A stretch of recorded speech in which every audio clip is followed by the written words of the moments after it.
total fidelidade,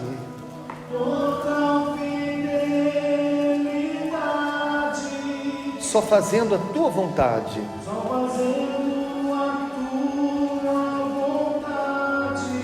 quem olhar para mim veja que eu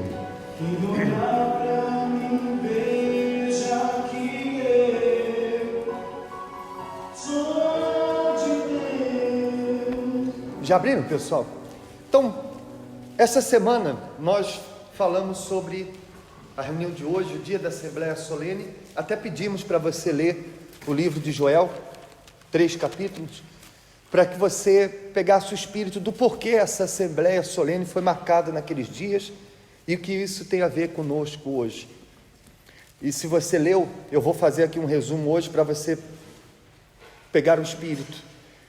Se você não leu, você também vai entender que por várias vezes Deus alertou o povo sobre as consequências da desobediência.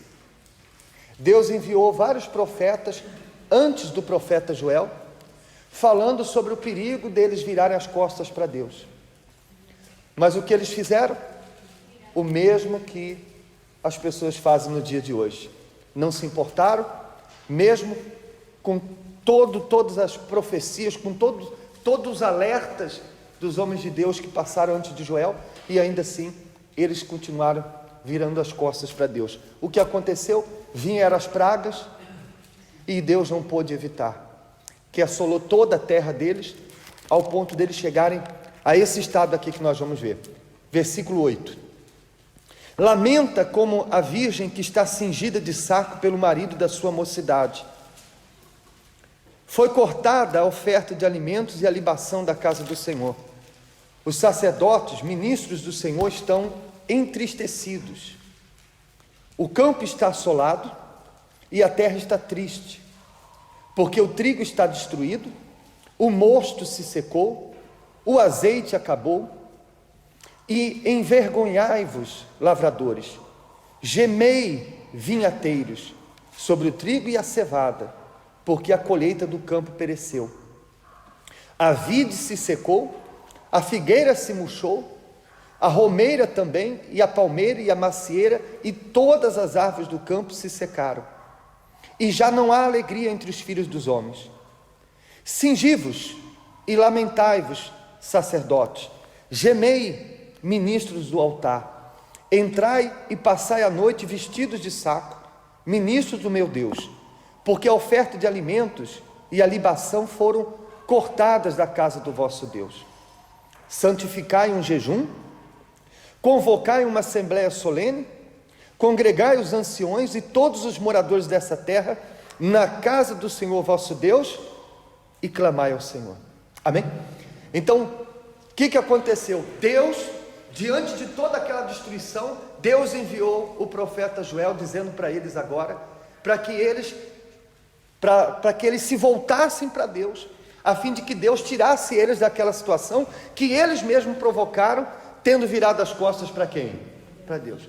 Veja como Deus ele é misericordioso, veja como Deus trabalha, veja que qualquer outra pessoa no lugar de Deus deixaria eles sofrendo. Afinal, eles não quiseram me ouvir, eles foram parar nesse estado porque quiseram, então agora que sofram.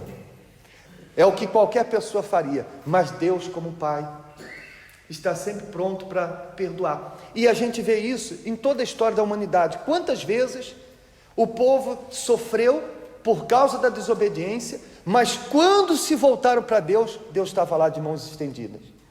Você pode, por exemplo, lembrar, você que assistiu o filme dos 10 Mandamentos, né? A novela dos 10 Mandamentos, você viu que o povo de Israel se tornou escravo no Egito, justamente por terem abandonado a fé em Deus. Mas quando lá no Egito, na escravidão, eles se voltaram para Deus, Deus enviou o libertador para eles. E assim foi várias vezes na história do povo de Israel, e até hoje. Muitas pessoas, por exemplo, elas, mesmo conhecendo a palavra de Deus, se envolveram em relacionamento com incrédulos, mentiram e por conta disso se prejudicaram, se conviveram com incrédulos, mesmo sabendo que aquela amizade que estava lhe fazendo mal, e foram traídos, foram enganados. E Deus, o que ele fez? Ele usou o sofrimento daquela pessoa Ele transformou aquele sofrimento numa oportunidade dela se voltar para quem? Para Deus. Embora existem pessoas que mesmo assim não se arrependem, mesmo assim não se consertam, existem aquelas que se voltam para Deus. E Deus está sempre de mãos o quê? Estendidas para levantar aquele que caiu. Porque pior do que cair é não querer se levantar. Pior do que pecar é a pessoa não querer se consertar. Entende sim ou não? Então Deus disse para o profeta Joel falar para o povo, capítulo 2, versículo 1: tocai a trombeta em Sião, tocai a trombeta em Sião, e clamai em alta voz no meu santo monte, tremam todos os moradores da terra, porque o dia do Senhor vem, e o quê? Já está perto. Então eu quero falar aqui duas coisas sobre esse versículo. Primeiro o livro do profeta Joel é uma analogia, isso só para servir de conhecimento para você. Analogia é como uma comparação. Por exemplo, você lembra do povo de Israel saindo do Egito, atravessando o Mar Vermelho? Aquela travessia do Mar Vermelho é uma analogia do que simboliza o batismo nas águas, quando a pessoa sai da escravidão do pecado e se torna uma pessoa livre com Jesus. Percebe, sim ou não?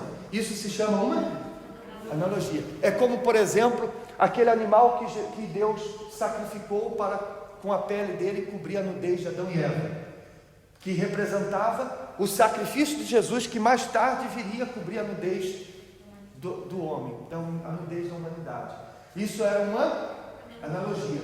E o que estava para acontecer com o povo de Israel nos dias de Joel é uma analogia do que está para acontecer hoje nos nossos dias. Assim como o campo está assolado, assim como as pessoas estão de luto, você liga a televisão, você vê o que está acontecendo. E Deus está pedindo para que os seus servos façam o quê? Toquem as trombetas, anunciando que o dia está perto, que o dia do Senhor vem. Mas o que é que muitas pessoas têm feito quando ouvem o som da trombeta? Quando ouvem os servos de Deus anunciando que o dia do Senhor está próximo, muitos se fazem despercebidos. Por isso, eu pedi para você abrir também aí em Ezequiel 33, porque quando fala aqui, tocai a trombeta no passado, ela era usada quando era para convocar o povo para alguma festa, alguma assembleia solene, como por exemplo aqui, mas também era tocado quando o perigo se aproximava. Acredito que havia toques diferentes para cada tipo de solenidade. E quando era uma emergência, quando era um perigo, você deve saber que naquele tempo em que havia as muralhas, havia um soldado que ficava lá em cima, que se chamava atalaia, e esse soldado era responsável de estar atento. Caso o inimigo se aproximasse, ele tinha o dever de tocar a trombeta e anunciar que o perigo estava se aproximando. Amém? E olha só o que Deus fala aí no capítulo 33, versículo 2. Filho do homem, Ezequiel 33, 2. Fala aos filhos do teu povo e diz-lhes: quando eu fizer vir a espada sobre a terra, e o povo da terra tomar um homem dos seus termos e o constituir por seu atalaia, vendo ele que a espada vem sobre a terra, tocar a trombeta e avisar o povo, se aquele que ouvir o som da trombeta, leia aí comigo em voz alta, não se der por avisado, e vier a espada e o alcançar, o seu sangue será sobre a sua cabeça, porque ele ouviu o som da trombeta e não se deu por avisado. O seu sangue será sobre ele, mas o que se dá por avisado salvará a sua vida. Mas se o atalaia vir que vem a espada e não tocar a trombeta, e não for avisado o povo, e a espada vier e levar uma vida dentre eles, uma vida só, basta uma só vida, esse tal foi levado na sua iniquidade, porém o seu sangue requererei da mão do atalaia. E Deus tem usado atalaias de todas as maneiras. Você vê que todos os dias o Bispo Macedo está lá na sua rede social falando da volta de Jesus. Você liga a televisão, você entra nas páginas da igreja na internet, você vem na igreja, até mesmo nos dias de fé, como terça-feira, como segunda, como sexta-feira, dia da libertação, a gente não deixa você sair da igreja sem conscientizar você da importância de você se entregar para Jesus, porque Jesus está voltando. Sim, não? O que nós estamos fazendo? Tocando a trombeta. E o que muitas pessoas fazem quando ouvem isso? Ignoram. Eu imagino que naqueles dias, quando o atalaia tocava a trombeta, havia quem dissesse o seguinte: vai ver, o atalaia se confundiu, vai ver, não é nada urgente, e se faziam despercebidos. Se essas pessoas morressem, o atalaia não tinha nada a ver com isso, porque ele fez o quê? Ele fez a última parte. E você pode ter certeza, no dia que Jesus voltar, não haverá ninguém que poderá dizer o seguinte: eu não sabia. Porque se tem uma coisa que hoje todos têm acesso, é a palavra de quem? Se existe uma coisa que hoje você pode ter acesso facilmente, a Bíblia é o livro mais traduzido do mundo. Não existe um livro que esteja em todos os idiomas que está a Bíblia Sagrada. E hoje existe Bíblia para cegos, existe Bíblia para todos os tipos de situações, e Bíblia de todas as traduções, até em linguagens muito mais fáceis de se interpretar, mas muitas pessoas, elas ouvem e não se dão por avisado, porque quem ouve o toque da trombeta, avisando que Jesus está voltando, e não se converte, não se entrega, e continua vivendo na prática do pecado, essa pessoa está ouvindo o som da trombeta e está se fazendo o quê? Despercebida. Percebe sim ou não? Então Deus falou para o profeta Joel, dizendo: anunciai, tocai a trombeta. E aí, volta lá por favor no livro do profeta Joel, no capítulo 2, versículo 12. Aí ele diz: ainda assim, agora mesmo diz o Senhor, convertei-vos a mim de todo o vosso coração, e isso com jejuns, com choro e com pranto, e rasgai o coração, e não as vossas vestes, e convertei-vos ao Senhor vosso Deus, porque Ele é misericordioso, compassivo e tardio em irar-se, e grande em benignidade, e se arrepende do mal. Então Deus falou para eles que não queria uma conversão superficial, que a conversão tinha que ser sincera, verdadeira, porque há muitas pessoas que elas se convertem apenas da boca para fora, mas as suas atitudes, as suas escolhas, as suas decisões não condiz com a sua conversão. A conversão verdadeira muda pensamento, muda sentimento, muda atitude, muda comportamento, muda tudo, porque é isso que significa conversão. Conversão significa uma entrega total a esse Deus. Percebe sim ou não? E Ele sabe quem está fazendo uma conversão sincera, verdadeira, daqueles que estão apenas adotando uma religião. Ele conhece aqueles que estão realmente interessados em se converter de verdade, daqueles que querem apenas as suas bênçãos. E infelizmente muitas pessoas querem só a solução dos seus problemas. E eu posso dizer isso para você. Hoje mesmo, atendendo uma pessoa que já estava afastada há muito tempo e que eu não a conhecia. E no final da reunião, falando com ele, uma pessoa depressiva, ele me pediu oração e eu, percebendo que ele vem de vez em quando à igreja, eu perguntei: olha, o senhor conhece a igreja há quanto tempo? Aproximadamente 20 anos. E eu disse: o senhor costuma vir com que frequência? Eu venho de vez em quando dá jeito, aquela conversa toda.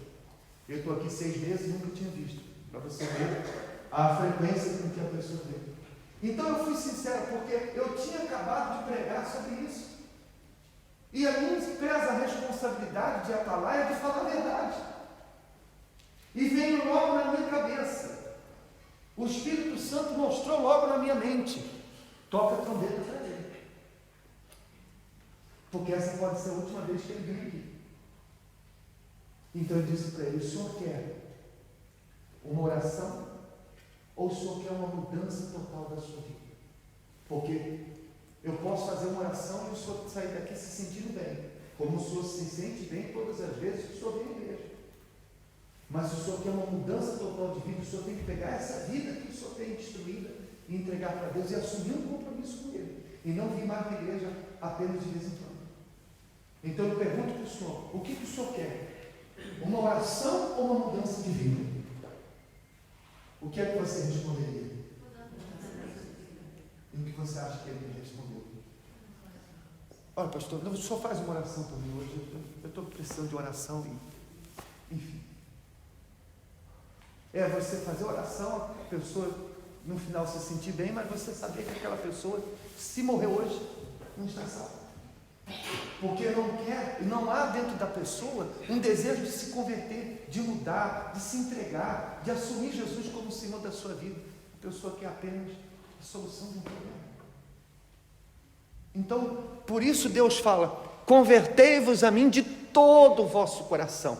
Isso com jejum, com choro, com pranto. E olha só que interessante, ele fala: rasgai o vosso coração e não as vossas vestes. Porque naquela altura havia uma tradição dos judeus, quando eles queriam se humilhar para Deus, eles rasgavam as suas vestes para chamar a atenção de Deus.